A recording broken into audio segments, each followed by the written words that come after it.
tires loose pretty easy. I am very much ready to get this thing off of jack stands.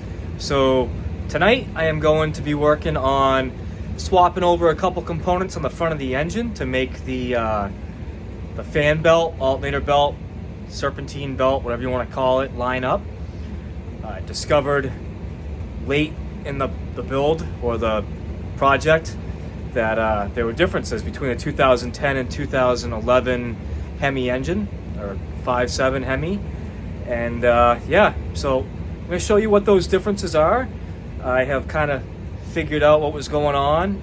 A couple things kind of fooled me a little bit, and I'll give you an idea on what it's going to take to straighten that out. Worst part's probably going to be taking off the harmonic balancer or dampener, you could call it. And let's just see what that's going to entail. So at the end of my last video, I showed that the pulleys on the front of the 2010 engine do not line up with the idler on the 2011, and also that the pulley sticks out further on the AC condenser or AC compressor. You can actually see that even from here, that the crank is not anywhere close to lined up. A couple things I discovered, and that is, for one, the alternator. The reason that that's lined up is that's the 2010 alternator, and that's not going to work with the rest of the configuration. If I just changed the AC compressor, I could probably use the 2010 setup and put it on a different idler here if I could figure out which one to get. But I don't like the idea of the whole front of this engine being built for a 2010, even though it's a 2011, because if somebody was to get an alternator for it, it would be wrong, or a water pump would be wrong, or the harmonic balancer would be wrong. Like, I don't want to mess with that, so I'm going to switch everything over.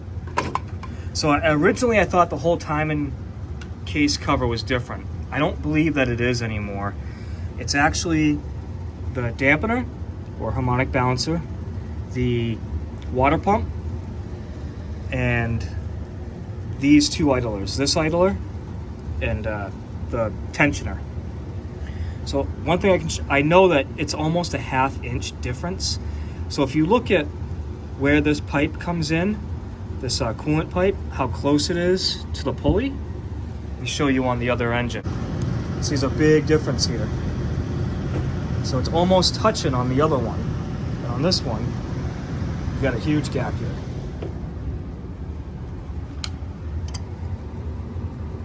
So another big thing I noticed was that you can see that center bolt, the top bolt, the alternator, is almost perfectly centered with the band going around the alternator. If anything, it's actually kind of closer to the front of the band rather than centered. While the 2011 alternator, the bolt's not centered, and actually it's offset, but it's also offset to the back. So that's about that 1/2 inch difference. There's about that 1/2 inch difference here. These two stick out about a 1/2 inch, and so that tells me pretty much everything I need to know. Water pump, harmonic balancer, and these tensioners, or tensioner and idler. So I'm going to go ahead, drain the coolant out of this, pull the fan, and start getting to work on tearing this down.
I know this isn't the best camera angle to show you, but I thought it'd be good to know.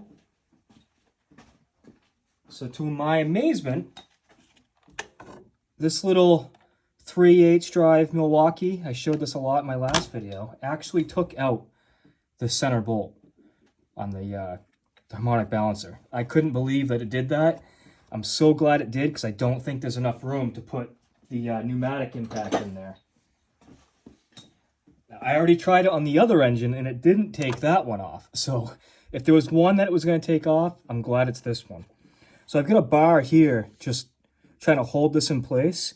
This is just a little cheap puller, and I'm using the water pump bolts to hold it on, and I am attempting to pop it off. I don't have the bolt in there, and I can't really see that well how centered I am. Hopefully I'm not in the way of anything with this. I can't really see because the radiator is in the way, and there's just no way of looking in there. And there wasn't enough room to leave the bolt. Normally I would have liked to leave the bolt in here, just loose, but there's not enough room with the radiator here for that. So now I am just turning it and seeing if it is going to come off. It does take quite a bit of torque. They don't just pop right off, that's for sure.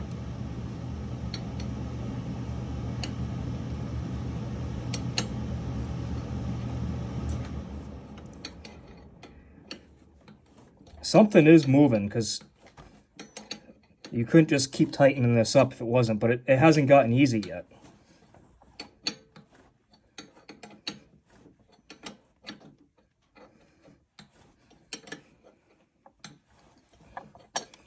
But it is coming off.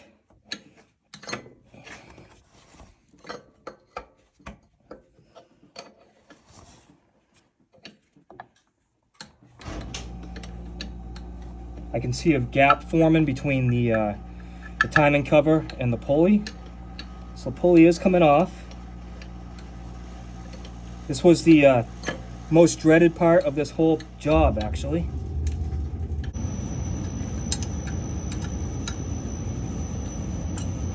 All right, there it is.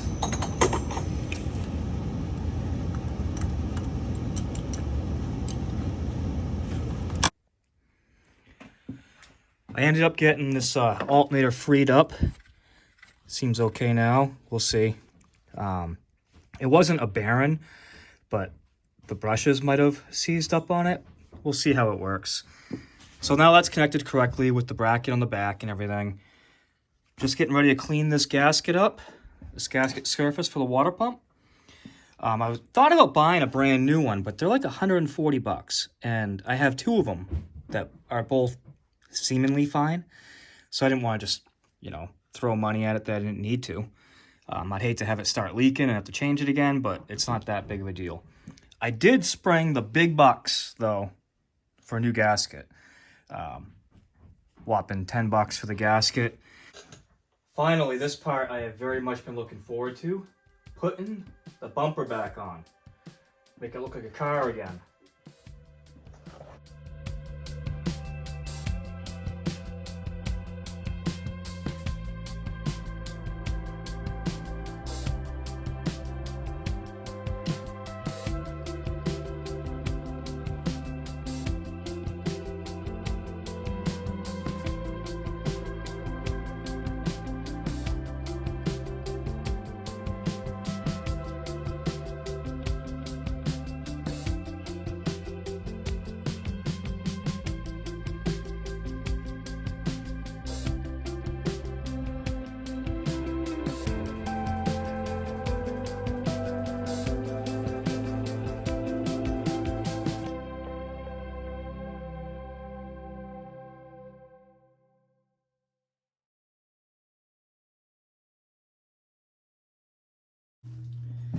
Guess I got a little overexcited and ambitious because now the bumper has to come back off because these have to go in.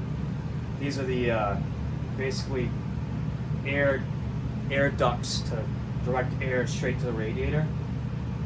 So, yep, fun. Bumper's gotta come right back off. Luckily, it's not very hard to put on and off. All right, this thing's just about ready to go. Got one last step. I just gotta put the axle on this side. I already did it on the other side of the car. This upper bolt I already have loose because I took that off to get the old axles out. But like I said, the new axles, because they're in one piece, don't fit through this fork. And so I'm gonna show you real quick just how I go about taking care of that.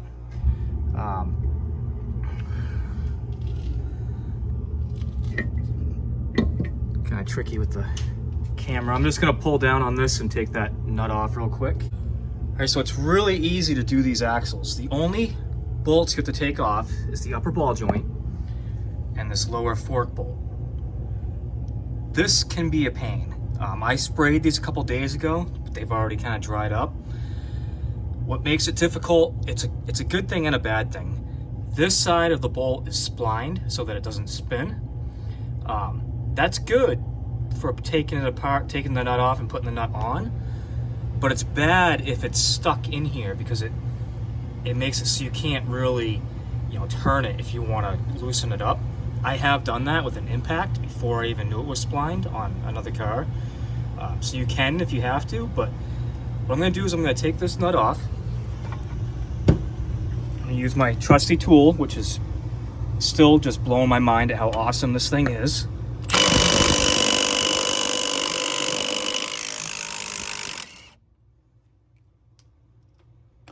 Never gets old. Love that thing. Then I'm gonna put the nut back on, just so it's about at the end of the threads, and that's so that I don't damage the threads because I'm gonna whack that with a hammer.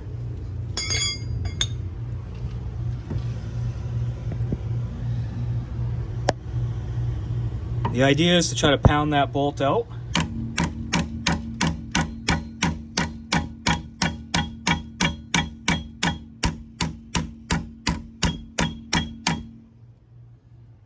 See, it looks like it's cracked a little bit.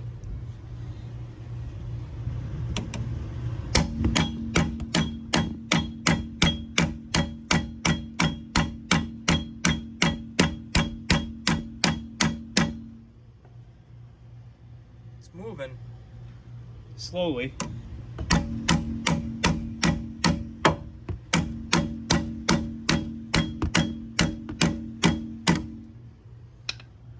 So I gotta back the nut off a little bit. Now I gotta be a little bit more easy because I don't want to mess up the threads on the end of the nut.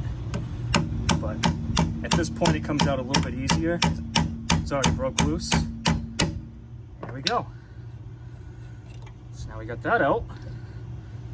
Let's get a little tappity tappity tap. Now to get it by this tie rod end, you can actually just tip the wheel, and this is going to try to it's got some tension on it, so it's going to be a little bit tricky. Just going to try to pull it up with my knee, do a little gymnastics move here.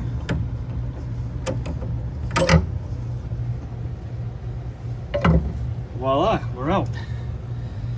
Now I have enough room to get the axle shaft through this fork and then onto the spline in there.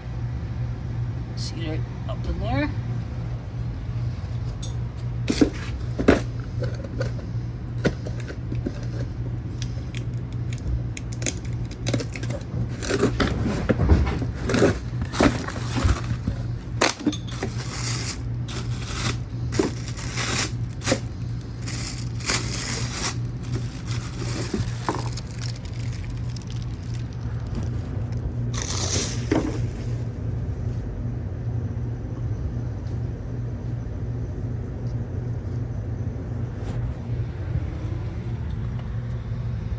So you can basically just kind of set your axle in here.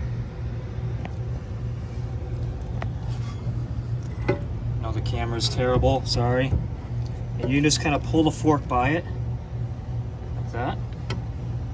And then just pop your axle up in.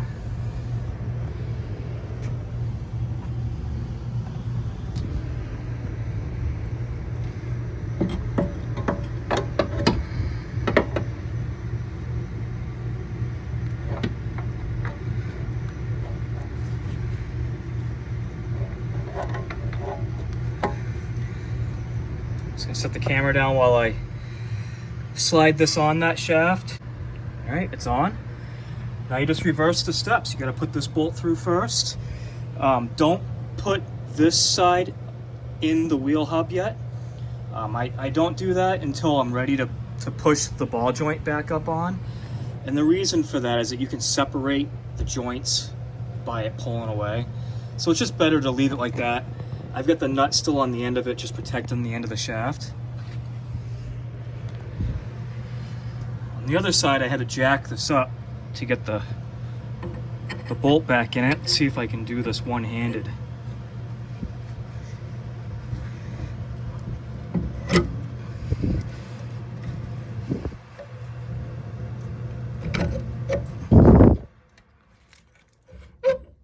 I won't have to jack it, but I gotta use two hands. So get that started.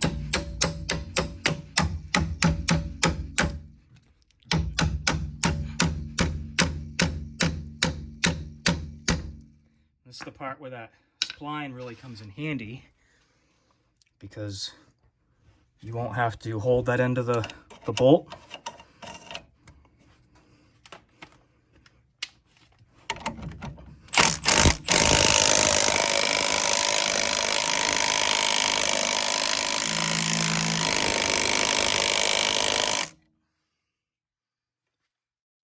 Basically, I'm just tightening it until this little gap goes away. You can actually hear the noise sound change. So that's tight. Just to be safe, I'm going to use the ratchet. Use the torque wrench built into my wrist to make sure it's good. Yep, that's tight. The thing actually, maybe I gotta back it off a little bit. That's actually really tight. Now we just gotta put that upper bolt on the ball joint back on. This is where I'll now take this nut off and I'll feed this through the wheel hub at the same time as I'm lining up this bolt. Voila. Just gotta tighten that bolt. There is a Allen head in there if you can't get that to go on. The other side I got lucky, it went on with just the impact. This side, we'll see. This side seems like it wants to spin.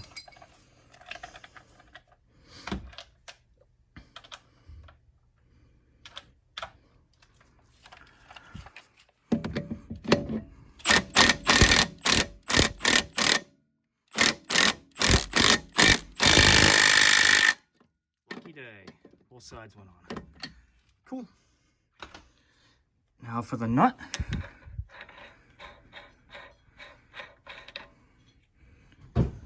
There is a torque spec for this. I'm actually not that concerned about it. I usually use like a breaker bar and tighten it up once it's on the ground. But this thing has so much power that I haven't been worrying about it too much. This will actually put that on there tight enough for me.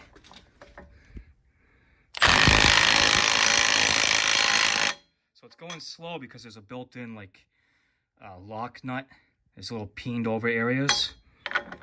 So it'll go slow, but you'll notice it stop and it will kind of, you'll be able to tell that it's really on there solid.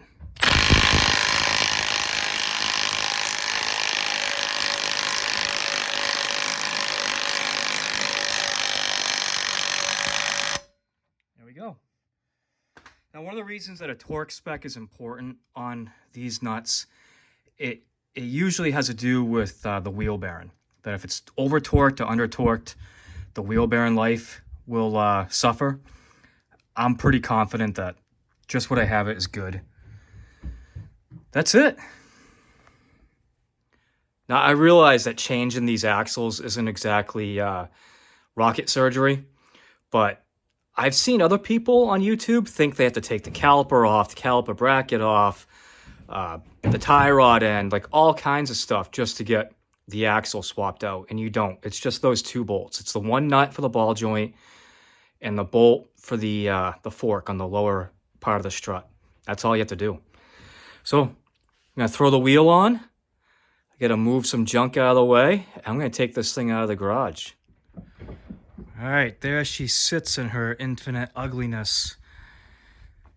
Let's See if it will move. I made a little path to get out of the garage. It's such a mess in here. I got so much to clean up, but I'd rather do it with the car out of the garage. Now, I've never driven this. I've never moved it under its own power. I bought it broken. So let's see what happens. I don't even know if the transmission's any good. I'm just hoping it is. If not, I have a spare in that donor car. Seems to be good, at least to move.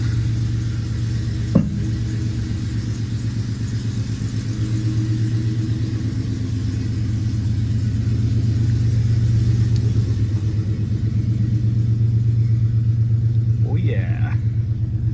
It moves under its own power. You know, you really got to live up these moments because sometimes it's short-lived, you know. Moves under its own power for a minute and then dies. So far, so good, though. The ground is really soft out here, so I don't want to dig it up.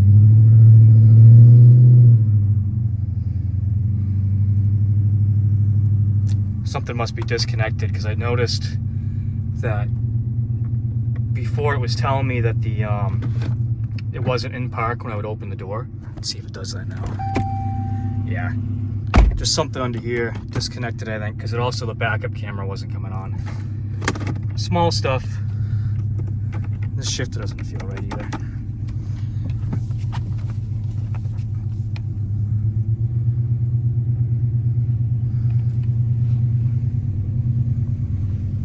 Speedometer works though. That's a plus. Love the way it sounds. Oh, and I don't think I mentioned it, but the alternator isn't charging. Not really that surprised. It was seized up, and I kind of beat on it a little bit to get it loosened up, but I ordered one from Rock Auto last night, and it will be here tomorrow. It was a pretty good deal. It was like 160 bucks, something like that, maybe even less. There was a core charge, so it ended up being like 2 something, but yeah, pretty excited. It's the only thing left that I know for sure that I need. I'm sure there's other stuff, but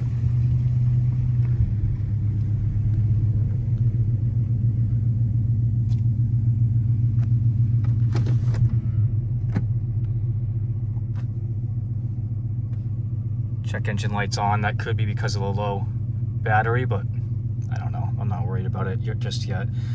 I also wouldn't be surprised if, because there's no catalytic converters on it, if that might throw a check engine light, but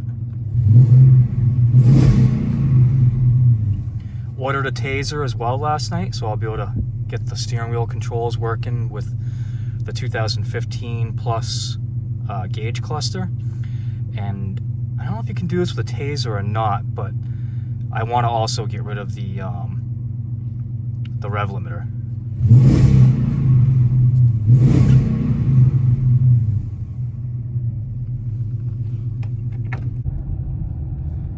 Taking it out for a small cruise. I don't dare to go too far with the alternator not charging, but brakes, tires loose pretty easy.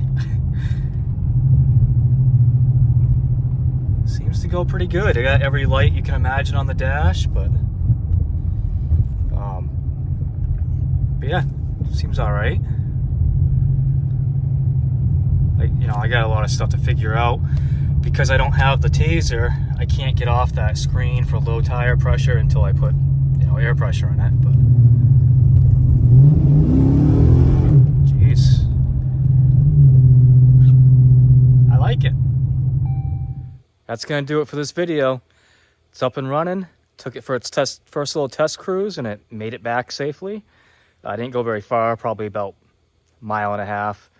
I'll get that alternator tomorrow. I'll throw that on, and the next video will be Operation De-Uglify, because it's ugly. Got some work to do there.